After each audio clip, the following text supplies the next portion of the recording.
Good evening, Masters! Welcome back dito sa ating shop, Easy Airsofts.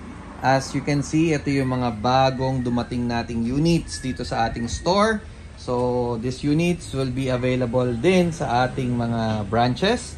So, mga Master, umpisahan natin ito sa unang unit, EC308 M4 So, isa rin to sa mga laging hinahanap sa atin ng mga Masters. So, ito yung mahaba, naka-extended barrel, tapos syempre quad rails. So, kung gusto niyo maglagay na accessories, pwede po yan. 300 rounds capacity.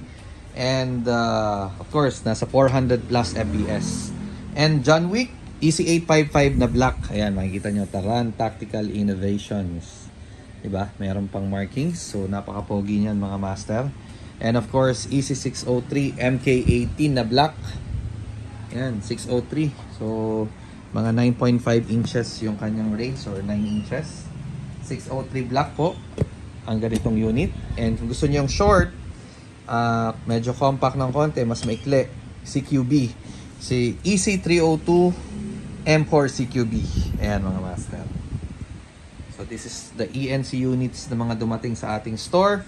And of course, meron din pong mga pistols na dumating, M92 Beretta Black, WT-Rex High Kappa Silver, best seller of all time ng ating store.